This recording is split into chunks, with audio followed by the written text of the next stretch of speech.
Rena, ayo Rena dipimpin berdoa. Sebelum mulai pelajaran, Marilah kita berdoa.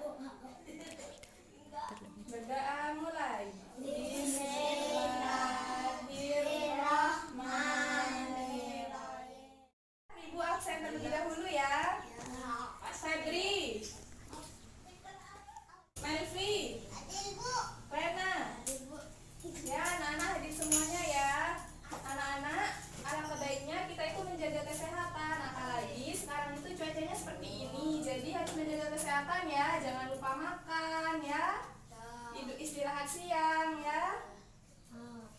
Ya, ibu akan memberikan tujuan pembelajaran, yaitu yang pertama, siswa mampu menjelaskan tentang konsep ekonomi kreatif.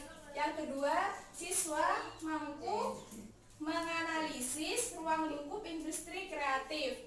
Baik anak-anak, sebelum ibu memulai ke pelajaran selanjutnya, ibu akan menjelaskan terlebih dahulu pelajaran yang kemarin. Ayo, siapa yang belajar tadi malam? Rena belajar.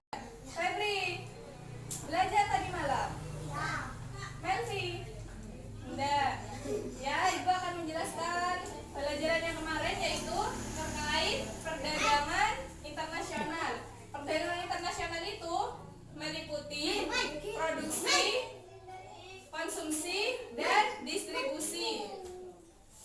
Konsumsi yaitu orang itu menciptakan barang lalu barang itu dijual. Sedangkan produksi itu kan orang yang membuat barang. Konsumsi itu orang yang mengonsumsi barang tersebut. Distribusi itu orang yang mengantarkan produksi tadi kepada toko-toko, warung, seperti itu. Terus pelajaran yang selanjutnya yaitu mengembangkan ekonomi kreatif berdasarkan potensi wilayah untuk meningkatkan kesejahteraan masyarakat. Nah, di sini ada beberapa poin. Yang pertama yaitu konsep ekonomi kreatif. Konsep ekonomi kreatif itu meliputi pengertian kreativitas dan pengertian wirausahawan. Kreativitas adalah seseorang yang membuat karya baru atau gagasan baru yang berbeda dengan orang lain. Misalkan membuat rumah yang baru, seperti itu ya. Terus yang selanjutnya itu wirausahawan. Wirausahawan itu adalah orang yang mempunyai kemampuan melihat, menangkap peluang bisnis untuk mendapatkan keuntungan yang sebesar-besarnya. Terus yang poin yang kedua yaitu peraturan Inpres nomor 2 tahun 2009, yaitu peraturan yang mengatur tentang ekonomi kreatif. Bahwasanya perekonomian mengalami transformasi dari tahun ke tahun, yaitu dari yang berbasis sumber daya alam menjadi sumber daya manusia.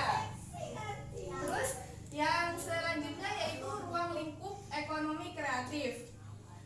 Ruang lingkup ekonomi kreatif ini ada 14 jenisnya. Yang pertama yaitu periklanan. Periklanan ini merupakan kegiatan jasa untuk komunikasi satu arah. Contohnya itu iklan-iklan seperti di TV, seperti itu ya. Terus yang kedua yaitu arsitektur. Arsitektur ini merupakan desain bangunan secara menyeluruh, baik dari level makro hingga level mikro, seperti itu. Yang ketiga, pasar barang seni. Pasar barang seni di sini berkaitan dengan perdagangan barang-barang asli, unik dan langka. Yang keempat yaitu kerajinan. Kerajinan itu adalah sesuatu yang dibuat oleh manusia menggunakan bahan-bahan seadanya. Terus yang selanjutnya desain. Desain di sini berkaitan dengan desain grafis, desain interior, dan desain produk. Terus fashion. Fashion ini adalah berkaitan dengan kreasi pakaian. Seperti yang dipakai manusia itu kan dari tahun ke tahun mengalami perubahan. Yang selanjutnya video. Video di sini berkaitan dengan kreasi produksi film, video, atau jasa fotografi.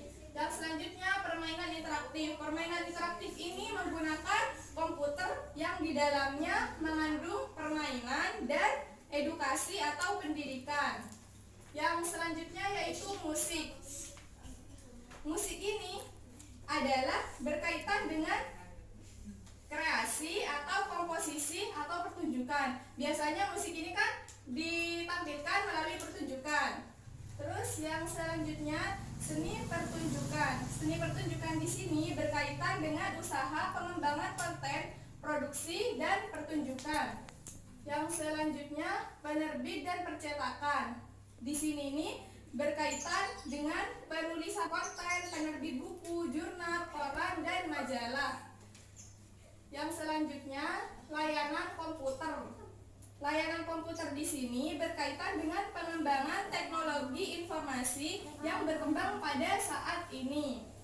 Pada saat ini kan di sekolah-sekolah itu banyak yang menggunakan komputer, ujian menggunakan komputer seperti itu. Terus yang selanjutnya televisi dan radio. Kalian sudah tahu kan televisi dan radio itu? Sering melihat kan? Ya. Yang selanjutnya riset dan pengembangan. Riset ini adalah penelitian yang dilakukan oleh seseorang untuk menghasilkan karya baru atau pengembangan baru seperti itu. Terus yang selanjutnya pertimbangan pemerintah ekonomi kreatif sebagai tulang punggung. Dari uraian di atas sudah disebutkan bahwa pemerintah ini ingin menjadikan ekonomi kreatif sebagai tulang punggung suatu negara. Akan tetapi ini mengalami pertimbangan. Yang pertama yaitu menunjukkan potensi signifikan terhadap penciptaan dan penyerapan tenaga kerja serta pertumbuhan ekonomi di Indonesia. Terus yang kedua, ada beberapa jenis modal individu untuk bertahan menghadapi kehidupan kompetitif. Pada saat ini kan di Indonesia itu sudah mengalami perkembangan dari teknologi dan lain-lain. Dan dalam bidang bisnis pun juga mengalami perkembangan. Barang siapa yang dapat membuat produk itu menjadi baik, maka produk tersebut akan berkembang. Yang selanjutnya yaitu upaya meningkatkan ekonomi kreatif.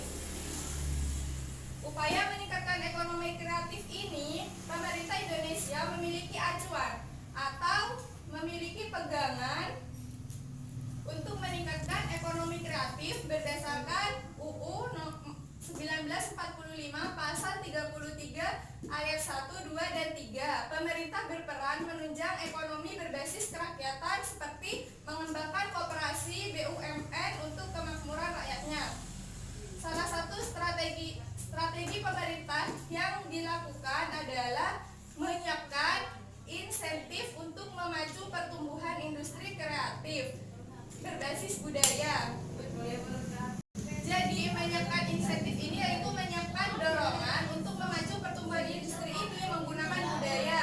Misalkan yang berkembang pada saat ini itu budaya reog seperti itu. Terus yang kedua, membuat roadmap atau rencana industri kreatif yang melibatkan lembaga pemerintahan atau lembaga swasta. Yang ketiga, membuat program komprehensif untuk menggerakkan industri kreatif melalui pendidikan. Jadi industri kreatif ini bisa maju juga dilakukan melalui pendidikan. Apabila pendidikannya itu tinggi, maka industri kreatif suatu negara itu juga akan berkembang.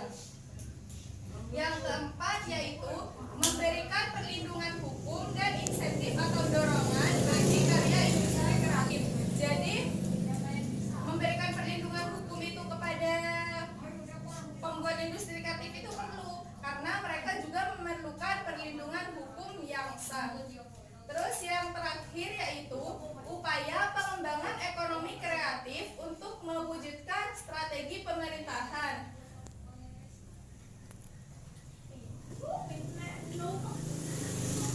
Nah, di sini itu ada beberapa langkah. Yang pertama, pengembangan database dan portal Indonesia Kreatif dengan teknologi informasi dengan tujuan memberikan kemudahan, kenyamanan, dan kecepatan dalam mengakses informasi. Pengembangan database ini diperlukan. Pengembangan database ini meliputi seperti komputer, teknologi, seperti itu. Yang kedua, peningkatan penggunaan teknologi. Jika penggunaan teknologi ini meningkat, maka suatu daerah itu dapat dikatakan berkembang atau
sekian yang dapat Ibu sampaikan.